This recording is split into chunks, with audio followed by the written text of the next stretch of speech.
Bienvenidos a la clase número 10, nuestra última clase. Hoy vamos a ver los ciclos biogeoquímicos y el ciclo hidrológico. El ciclo hidrológico es un ciclo biogeoquímico, pero por ahí se le tiene una preponderancia mucho más visible, puede decirse, por el hecho de que sin agua no hay vida. Entonces al ciclo hidrológico se le da un lugar especial dentro del ciclo biogeoquímico. ¿Qué son los ciclos biogeoquímicos? Son procesos naturales a través de los cuales los diferentes elementos químicos que son esenciales para la vida circulan entre los componentes bióticos, los seres vivos, y los abióticos, aire, agua y suelo, ¿no es cierto? Y estos ciclos nos permiten la reutilización de los nutrientes fundamentales, asegurando la continuidad en la vida del planeta. Existen,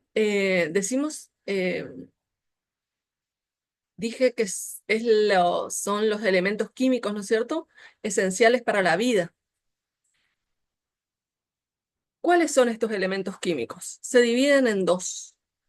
Se los considera nutrientes y se los dividen en dos: macronutrientes y micronutrientes.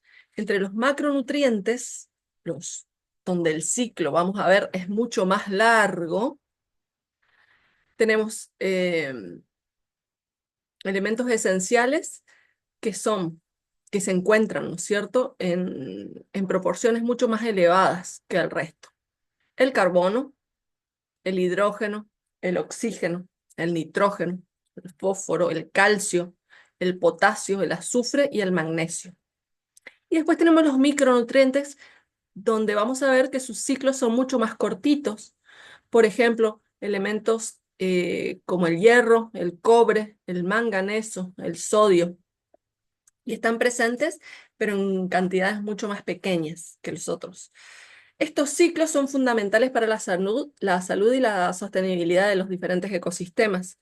Se llaman biogeoquímicos porque involucran los procesos biológicos, geológicos y químicos, y permiten, ¿no es cierto?, que se produzca justamente el circuito, el movimiento de estos elementos a través del ambiente.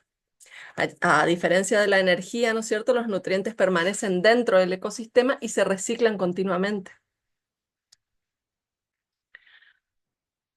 Un ejemplo, el ciclo del carbono, que dije que era uno de los macronutrientes que más se encuentran en, en el, en el planeta. El carbono es esencial para todas las formas de vida y su ciclo involucra varios procesos claves. Va desde la fotosíntesis, cuando las plantas capturan dióxido de carbono de la atmósfera para producir su glucosa, en la fotosíntesis, ¿no es cierto? La respiración de los organismos vivos, cuando se libera este dióxido de carbono a través de la respiración. La descomposición, que es otra etapa, donde los descomponedores liberan el dióxido de carbono a medida que van descomponiendo la materia orgánica. Y la sedimentación y formación de combustibles fósiles, como parte del carbono queda atrapado, ¿no es cierto?, en los sedimentos. A lo largo de los millones de años, ¿no es cierto?, esto se va convirtiendo en combustibles fósiles. La combustión, a través de la quema, ¿no es cierto?, de estos combustibles fósiles, también se libera dióxido de carbono a a la atmósfera. Y después en el intercambio que se da en los océanos, ¿no es cierto? O sea que sabemos que los océanos absorben y liberan dióxido de carbono a través del zooplancton, del fitoplancton, perdón, regulando su concentración. La alteración de este ciclo por las actividades humanas, como por ejemplo la deforestación y el uso de combustibles fósiles, contribuye al, al cambio climático, ¿no es cierto? Al incremento en las temperaturas de nuestro planeta. Tenemos el ciclo del nitrógeno también, otro ejemplo. El nitrógeno es fundamental para las proteínas y para el ADN. El ciclo del nitrógeno transforma el nitrógeno gaseoso, ¿no es cierto?, en formas en diferentes formas para que los organismos lo puedan utilizar, como por ejemplo en diferentes formas como amonio, como nitrato. Y lo hace a través de diferentes procesos, por ejemplo, la fijación del nitrógeno, cuando un tipo de bacterias convierte el nitrógeno en amonio, la amonificación, por ejemplo, cuando los desechos y la descomposición de los organismos liberan amonio, el olor putrefacto que sentimos, por ejemplo. La nutrificación, cuando distintos tipos de bacterias convierten este amonio en nitratos para que las plantas puedan absorberla en el suelo. Y la desnitrificación, por ejemplo, también cuando las bacterias convierten a los nitratos de nuevo en nitrógeno, cerrando el ciclo. Es muy interesante cómo actúa la naturaleza. Em, la contaminación por fertilizantes, por ejemplo, y residuos industriales también altera alguno de los ciclos. Y ahí se produce el ciclo del fósforo, por ejemplo. El fósforo es esencial también para la conformación del ADN, de los huesos. Y su ciclo involucra la circulación del fósforo en el suelo, en el agua, en los organismos vivos. Y a diferencia de otros ciclos, no tiene una fase gaseosa y es liberado principalmente a través de la descomposición de la roca y de los organismos muertos. No se libera a la atmósfera.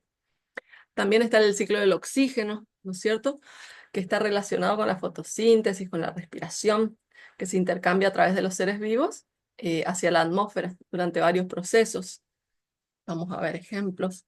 Y bueno, y también tenemos como habíamos hablado, el ciclo del agua, que es, si no es el más importante, insisto, repito, el agua es vida.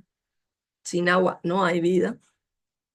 Bueno, y conocemos ya seguramente de la secundaria, recordaremos algunas fases del ciclo hidrológico, el ciclo del agua, la evaporación de los cuerpos de agua. eh, el agua se evapora justamente, se eleva, se condensa, forma las nubes producen precipitaciones, lluvias, vuelve a caer a la superficie terrestre, a los suelos, infiltra a través del suelo, o si no fluye a través de las superficies como escorrentía, y puede volver a acumularse, a almacenarse, por ejemplo, en los glaciares, en los lagos, en las capas subterráneas de la Tierra.